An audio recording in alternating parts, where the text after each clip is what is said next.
Hai, selamat pagi, selamat bertemu kembali, salam damai dalam Kristus, Namo Buddhaya. Bagaimana kabar kalian semuanya? Semoga sehat-sehat ya. Nah, untuk menjaga kesehatan, jangan lupa untuk selalu cuci tangan ya. Rajinlah cuci tangan, jangan lupa juga dengan menggunakan sabun. Dan selalu pakai masker, karena dengan memakai masker, di samping kita melindungi diri kita, kita juga melindungi orang lain. Ya, kita menjaga diri kita dan orang lain. Jadi selalu pakai masker kalau berbicara dengan orang lain atau keluar rumah.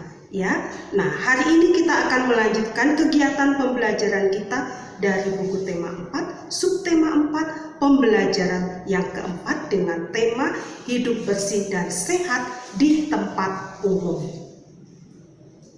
Nah, dari beberapa kegiatan pembelajaran kita, seperti biasanya, jangan kita lupakan tujuan-tujuan pembelajarannya.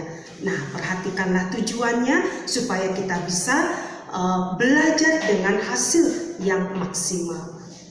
Nah, inilah tujuan-tujuannya. 1. Melalui penugasan, siswa dapat menuliskan hasil pengamatan sederhana tentang lingkungan tidak sehat dengan ejaan yang tepat. 2. Melalui tanya jawab, siswa dapat menyebutkan isi teks yang dibaca berkaitan dengan lingkungan tidak sehat dengan bahasa lisan secara tepat. 3. Melalui penugasan, siswa dapat membaca teks pendek yang berkaitan dengan lingkungan tidak sehat dengan lafal dan intonasi yang tepat. 4. Melalui penugasan, siswa dapat melakukan pengamatan sederhana tentang lingkungan tidak sehat dari isi teks yang telah dibaca dengan benar. 5. Melalui penugasan, siswa dapat melaporkan hasil pengamatan sederhana tentang lingkungan tidak sehat menggunakan bahasa Indonesia yang tepat. 6.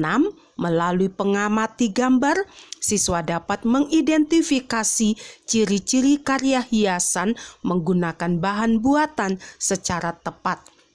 7. Melalui tanya jawab, siswa dapat mengidentifikasi bahan dan alat untuk membuat karya hiasan secara tepat. 8. Melalui tanya jawab, siswa dapat mengidentifikasi cara menggunakan bahan buatan dan alat untuk membuat karya hiasan secara benar. 9. Melalui tanya jawab, siswa dapat mengidentifikasi langkah-langkah membuat karya hiasan menggunakan bahan buatan secara tepat. 10. Melalui penugasan, siswa dapat membuat karya hiasan menggunakan bahan buatan secara benar. 11. Dengan mengamati gambar dan model bangun ruang, siswa dapat menentukan bangun ruang pada urutan berikutnya berdasarkan pola secara benar. 12. Menggunakan penugasan, siswa dapat memprediksi bentuk bangun ruang berdasarkan pola pada urutan yang ditentukan dengan tepat. Dayu dan teman-teman berlibur ke pantai. Di pantai ada beberapa tempat yang disediakan. Ada tempat parkir, warung, tempat duduk, WC umum, ruang ganti baju, dan lain sebagainya. Nah, Dayu dan teman-temannya menuju ke WC umum. Nah, kita juga harus tetap menjaga kebersihan tempat umum, ya. Rajinlah membuang sampah ke tempatnya, jangan membuang sembarangan. Nah, sekarang kita akan latihan dengan membaca nyaring. Mari kita membaca. WC umum yang kotor harus dibersihkan. WC umum yang kotor banyak penyebabnya. Hal ini terjadi karena banyak pengunjung yang tidak peduli lingkungan. Banyak yang membuang sampah sembarangan. Sampah yang dibuang dapat menyumbat saluran air. air akan menjadi tergenang. WC umum yang tersumbat harus segera dibersihkan. Sampah yang menyumbat harus disingkirkan. Lantai dan saluran air harus dibersihkan. Agar lebih bersih dapat digunakan pembersih lantai dan sabun. Dengan demikian, WC umum akan menjadi bersih dan wangi.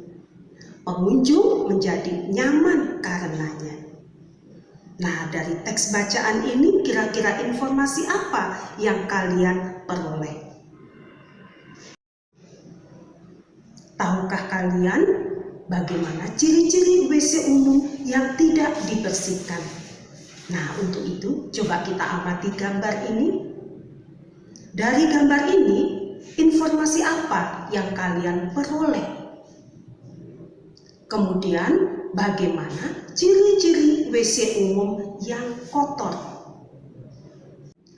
Setelah kita mengamati gambar tadi, sekarang kita coba tuliskan hasil pengamatanmu dalam bentuk laporan.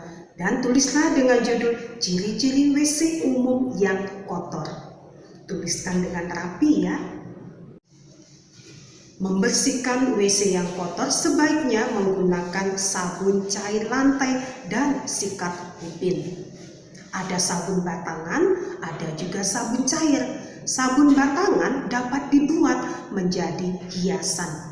Nah, hiasan apa saja yang dapat dibuat dari sabun batangan? Nah, coba perhatikan beberapa gambar ini, perhatikanlah dengan teliti. Nah, tahukah kalian cara membuat hiasan dari sabun batangan? Kemudian apa saja alat dan bahan yang digunakan? Nah, coba perhatikan ini cara petunjuk-petunjuk membuat atau cara membuat hiasan dari sabun batangan. Cara membuat hiasan dari sabun batangan. Alat dan bahan yang digunakan: 1. Pensil, 2. Pahat ukir atau pisau, 3. Sabun. Cara membuatnya: 1. Sediakan sabun batangan terlebih dahulu. 2. Lukislah pada sabun sesuai gambar model yang diinginkan. 3. Ukirlah sabun menggunakan pahat ukir sehingga membentuk model yang diinginkan. 4. Jika pahat ukir tidak ada, gunakanlah pisau. 5. Berhati-hatilah menggunakan pahat atau pisau agar tidak terluka. 6. Haluskan permukaan sabun yang telah diukir hingga menyerupai model yang sempurna. 7. Hiasan selesai dan siap dipajang. Kalau kita perhatikan, sabun batangan itu berbentuk balok. Nah, sabun batangan yang berbentuk balok ini, kita tahu balok merupakan salah satu dari bangun ruang. Nah, sekarang coba kita perhatikan susunan-susunan dari balok ini. Coba kalian amati dengan teliti ya. Nah, setelah kalian amati susunan-susunan dari balok tadi, sekarang coba tentukanlah bentuk bangun ruang berikut dengan pola-pola berikut. Perhatikanlah pola-polanya, kemudian lanjutkan dengan yang kosong. Jadi isilah yang kosong sesuai dengan pola-pola yang diberikan.